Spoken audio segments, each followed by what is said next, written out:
The ninth ikar is the belief in the immutability of the Torah. So, first of all, what does that mean, the immutability of the Torah? The Torah is not changing, will not change. Forever. Forever. Okay, but don't we see some laws that are only relevant to certain generations? Like, for example, the Mishkan. So there are definitely mitzvot and components of the Torah that are applicable at one time. Certain korbanot that Aharon had to bring, those were only applicable at one time. Even the Gemara talks about this. That's right. The sha'ata was given for a one-time thing. That doesn't mean that we're going to rip it out of the Torah. It means that that's a component and a piece of the Torah, which the law was given for a specific time and place, and that's it. There's what we call Pesach Mitzrayim. Pesach Mitzrayim was given for a generation.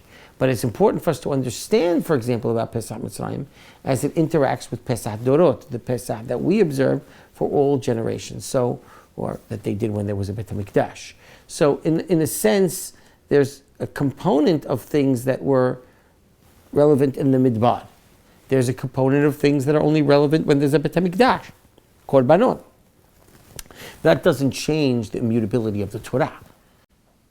Okay, but what about when it takes away from its moral message, meaning slavery, right? If I were to read it as a law for generations, then it really takes away from the moral message of the Torah. Slavery, like we could either appreciate it like as if the Torah cared about a slave in a slave-owned society, but if I read it through a 21st century lens, I'm going to come out with racist accusations. So, first of all, there's no racial component to slavery. It's not enslaving a certain race. So it's important to understand that in its context. First of all, there's no mandatory mitzvah to own a slave, right? Adrabah, the Hachamim were discouraging of that slavery, right? They discouraged of a person selling himself as a slave. They certainly would discourage a person being forced to be sold because he stole. These are not ideal situations by definition of the way the Hachamim look at them. You shouldn't do that. In fact, it's an inappropriate thing to want to be a slave for a Jewish person. Nevertheless, our commentaries explain, for example, Eved Ivri and Ama Ivriya in a unique way. An Eved Ivri,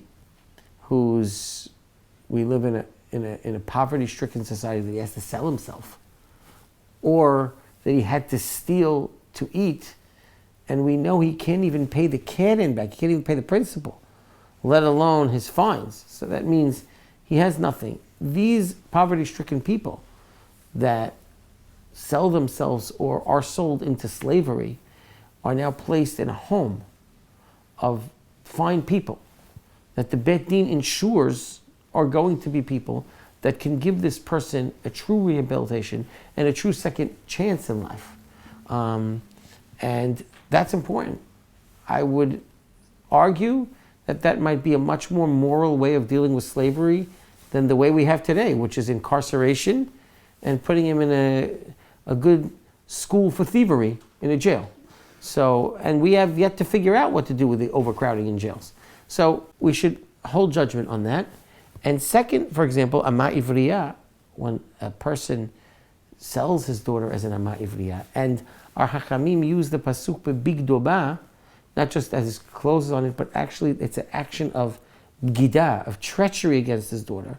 So our Hachamim still are critical of it, but nevertheless, we see that a person who is probably at the end of his wits, that he actually has to give away his daughter to another family, still we find a way where this young lady will be supported appropriately, will be then given a chance actually to marry into that family, and in the situation where it's not, she's set free at the very young age of approximately 12 years old, and she's given a monetary compensation to move forward, as is the Eved Ivri, by the way, called Ha'anaka. So we shouldn't jump to conclusions about the institution of slavery, but nevertheless, it is important to understand, even still, it is not a mandatory thing that we should have slavery forever. And our Hachamim were critical of those who engaged in it and would be happy when slavery would disappear. They would be happy about that outcome. Right. So basically, you don't need to have this law last on forever, but you need to have the value last forever. Excellent point. How about when the law has the opposite effect? I'll take it somewhere very relevant. A get. Speaking about a get. The Torah sought to protect the woman by giving her an out of marriage, encouraging divorce in appropriate scenarios, in a society that frowned upon divorce. Today, that very get is having the opposite effect. So many instances becomes a bargaining chip for the husband to try to attain certain rights.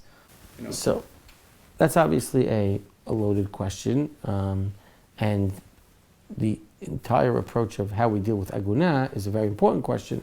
I don't know for the Ikarim, but I'll address the concept. And I'll use a less loaded example and then get back to that. The Torah, for example, told us that we have to cancel debts on the Shemitah. And then the Torah said, and watch yourself, that when the Shemitah comes, you don't stop lending people. So the Torah canceled debts for Shemitah to aid the poor people. The Torah was very mindful that that very institution could hurt poor people by saying what? By actually poor people not getting loans when the Shemitah comes. And it warned it. And then what happens? Despite times changed, and despite the Torah's warning, what the Torah was most afraid of was happening. The mitzvah that seemed to protect the poor people and the warning the Torah gave, it flipped on its head, and people were now no longer lending poor people. So what do the Hachamim do from a Torah perspective within the spirit of that law? They operate within the system, and they take an exemption which is deoraita, which is, for example, if one hands over his documents, if it's a documented loan, to the Beit Din, says the Tosfot, that's a deoraita exemption. And Hillel actually created a pruzbul document which would actually extend that Torah exception to other situations. So very far from writing off the mitzvah, they operate within the structured system of the Torah to see what they can do to right a wrong that things started to develop because of a changing society.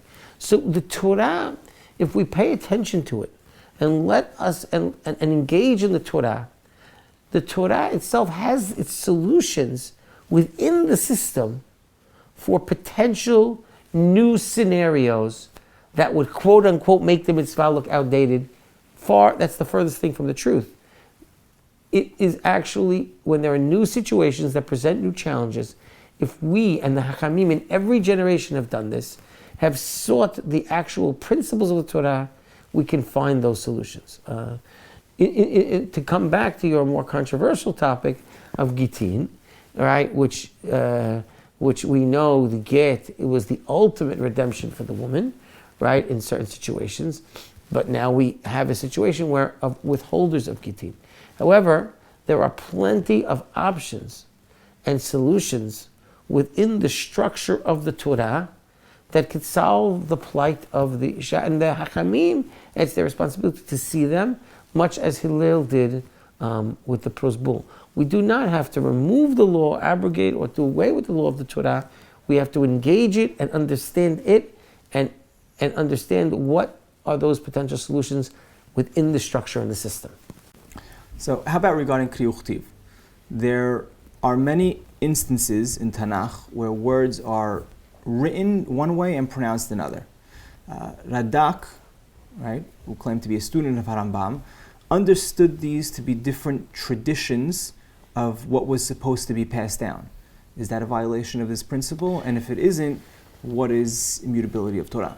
So the Radak in Kriya Uchtiv, as you pointed out, has a shita, the Kri Uchtiv was represented because of some form of a lack of clarity. I should point out the Abarbanel harshly rebukes Radak for this, and the Abarbanel does believe that Radak's shita contradicts or could potentially contradict the Sikad. However, there are those who answer Abarbanel's question for the Radak, and they say, no, really, of course the Torah is immutable, and of course we are prohibited to change the Torah. However, what Radak is referring to is the potential work of the Baalei HaMesorah and human beings to preserve the Torah's in a very exacting manner. The fact that the Torah is so preserved and that there are so few distinctions between Ashkenazim and Sfaradim Bechlal and Yemenites a little bit more is because we took this Ikar so seriously, not just as a given, but as a responsibility that we and the Baalei HaMesorah were there to meticulously record and preserve the Torah as it was developed. And really, that's what the Radak is talking about, what the Baalei HaMesorah are doing here.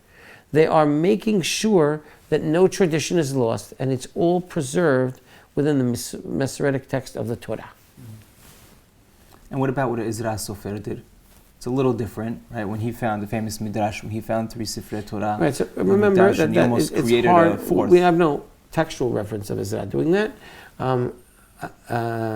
There is a Midrashic reference to what he did, and therefore, I think you're assuming we're going to take it 100% literally and say that there was that.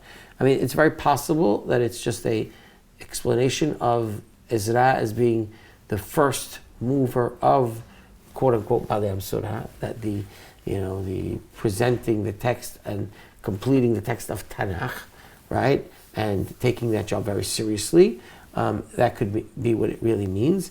But the essence of him engaging in what seemed to have been, based on that Midrash, if we take it literally, as contradictory traditions, and trying to come to the most appropriate conclusion to preserve the original Torah Moshe Rabbeinu.